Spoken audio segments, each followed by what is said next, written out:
Hello everyone, welcome and welcome back to my new day. So welcome. So आज हाम्रो new भिडियोमा so हेर्दै गर्नुहोस् ल. हामी चाहिँ अब सुन्तला टिप्ने हो. So bye bye bye bye भन्नु नानी. खै मुखमा के लागेको? हात सुन्तला यसरी टिप्छ के है छोरी.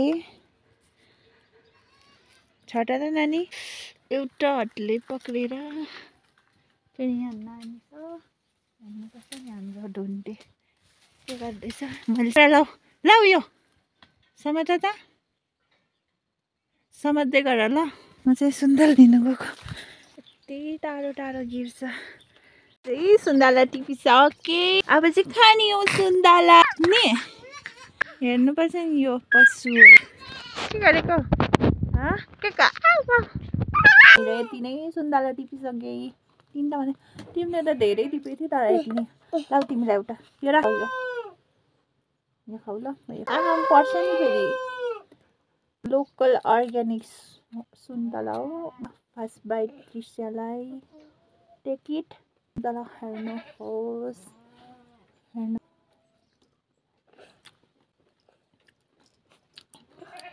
यो सुन्तलाहरू फेरि चिसोमै फल्छ हौ. गर्मी महिनामा मजाले फलाउनु. आज फेरि कति चिसो छ. घाम पनि लागेको छैन. 11:30 भइसक्यो. हामी चाहिँ नेपालमा म चाहिँ नेपालमा छु अहिले हस्बेन्डको घरमा. त्यो चिसो छ कि यहाँ चाहिँ धेरै जस्तो चिसो नै हुन्छ हौ यहाँ.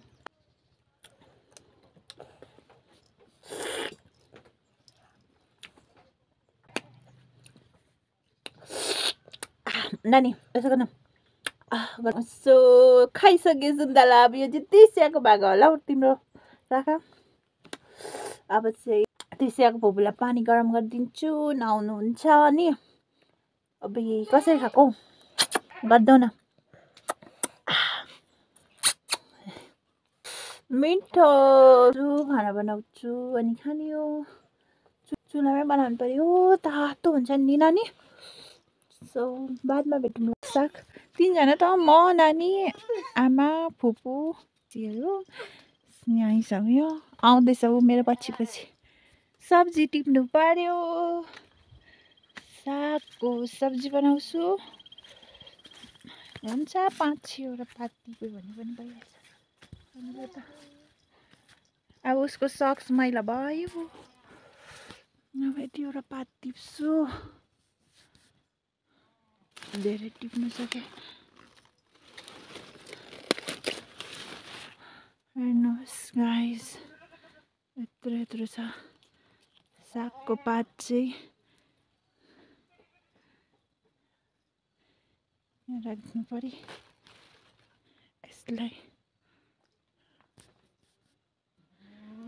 बिहारको टिप्नु पर्यो.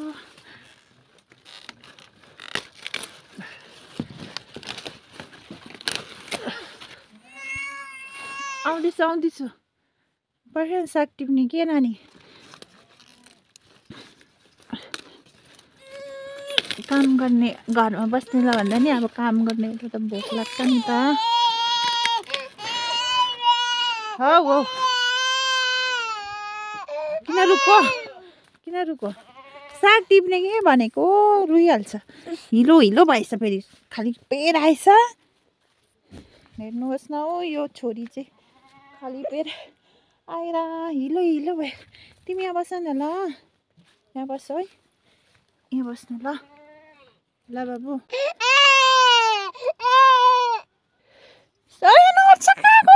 साग टिपेको. भगवान् यो त कहाँ डिलमा पो आएछ भाइ. यो बेबी त लड्छ किन. आफै बोक्नु पर्ने भयो. साग पनि टिपिसक्यो. यहाँ पनि ठुकेको. नानीसित काम गर्नु त कति गाह्रो हुन्छ कि. कस्तो के हेर्नुपर्छ नि फेरि उसलाई बोकेर. यस्तो त छ. भाँडा धुई मस्ताएर पानी भइरहेको छु. यहाँ नानी खेलिरहेछ. साग धोएर उता राखेको छु. आजको दिन चाहिँ यस्तो छ कि हेर्नुहोस् न. दाम्मा भएको छ.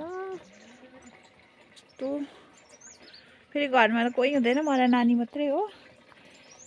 त्यही भएर यसो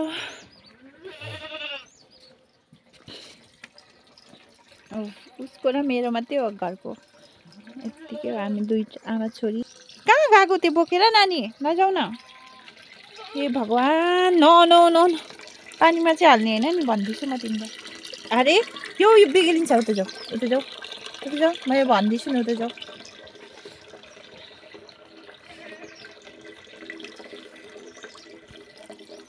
यसको चाहिँ कत्रो यतिकै हो क्या, नानीको पछि पछि हिँड्दा जा। अरे उठा उठा उठा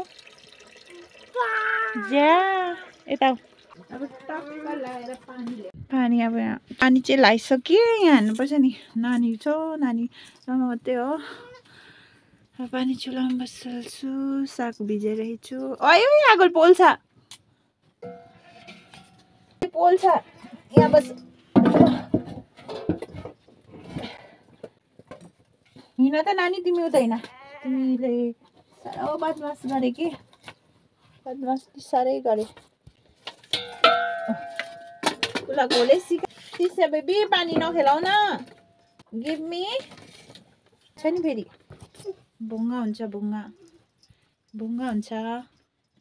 भोलि नै उठेछ, सुताएको थिएँ, सुताएर सब्जी पकाउनु गएको थियो बिचरा। न झन् टमाटर टिप्नु जानु पर्यो भनेको त। उठेको उठेको बल्ल घाम लाग्दैछ। हेर्नुहोस्, हेर नानी, घाम लाग्यो। सब्जी बनाउँदै थियो, उसलाई सुताइकन उठिहाल्यो उता। झन् त सबै कुरा हालेको थिएँ नि। वान ह्यान्डले के गर्छु म त्यही। भात बनाएको, भोक लागेर टमाटर मात्रै हालेको। अब कसरी टमाटर टिप्नु त? टमाटर टिपौँ भनेको छैन। यो चाहिँ हाम्रो लोकल टमाटरको टमेटो गार्डन फार्म हो। काँचो काँचो टिपेर चटनी बनाइदिन्छु। सो गाइस, हाम्रो चाहिँ यो चटनी यस्तै काँचो पनि बनाइदिन्छु, बोइल गरिकन।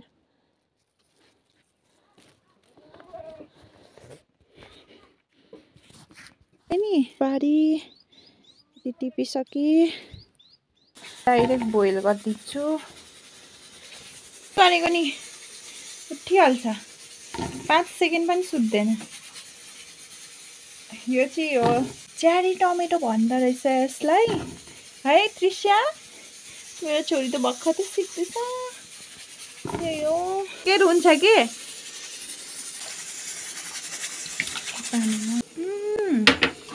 लो अब यति बोइल हुने हो। त्यो हुँदैन, यहाँ राखेको थियो त तिमीले चाहिँ के गरेको? यो कहाँ राखेको? यहाँ हो, किन उता? मेरो छोरीले मलाई एकदम डिस्टर्ब गरे त, त्यही भएर। अब घाम पनि लाग्यो। अनि सुकेको खुर्सानी हाल्ने हो। यति मिठो हुन्छ कि मिक्सरमा बनाउनु लागेको।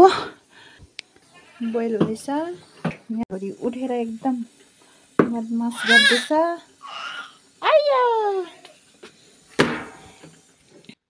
अनि बनाइसके। हेर्नुहोस् कलर कस्तो भएको छ, हुन्छ नि ठिक्कको छ भात। यो चाहिँ हाम्रो खाना हो।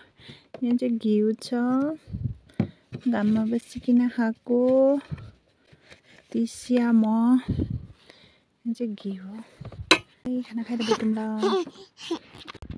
खानासाना खाइकन अहिले म चाहिँ माराको छु। बाबाको उता आफ्नो मान्छे बितेछ, अनि त्यही भएर चाहिँ जहाँ चाहिँ माराको अनि नानी छोरीकन। यस्तो बाख्राहरू पनि कता नजारा चाहिँ यस्तो देख्दो रहेछ यहाँबाट। उपारि चाहिँ घर हो हाम्रो। हेर्नुहोस् भ्यू माथिबाट रहेछ। हाम्रो चाहिँ खेत उपारिको हो। बाख्रा एउटा त्यहाँ छ। यति धेरै कुरो टाँसिँदो रहेछ भाइ। पहिला त कहिले पनि यस्तो मारामा हिँड्थेन। अनि यो गाईहरू पनि कहिले चराएको थिएन। हुनु त घरमा त हुन्थ्यो गाईहरू, त्यही तर कहिले चराउनु परेन कि घरमा। फेरि हाम्रो यस्तो एउटा दुइटा हुँदैन, प्रायः जस्तो यो त थुप्रै हुन्छ 15वटा 12वटा हुन्छ कि 20वटा त्यस्तो हुन्छ हाम्रो त गाई पालेपछि बाख्राहरू पनि थुप्रो हुन्छ तर मान्छे राखेको हुन्छ नि त बिहा नगर्दाखेरि त कहिले चराएको थिएन आज चाहिँ चराउँदैछु बिहा गरेर आएर बिहा गरेको 2 वर्ष बाद चराएको आज चाहिँ मलाई आफै रहर लागेर गएको कि यस्तो खाइरहेछ कि देख्दैन हिँड्दैछ अरू चाहिँ हो म चाहिँ बाख्रा गाई कहाँ गयो भनेको त यहाँ आइपुगेको रहेछ कि म चाहिँ खोजिदिँदैछु नि यहीँ रहेछ मजाले चरिरहेको रहेछ त त्यो घाम फेरि हेर्नुपर्छ नि यति नै हाम्रो यता चाहिँ घाम यति ठन्डा हुन्छ घामको नजारा चाहिँ यति नै हो कति बलियो हेर यस्तो माथि माथि चढ्ने कि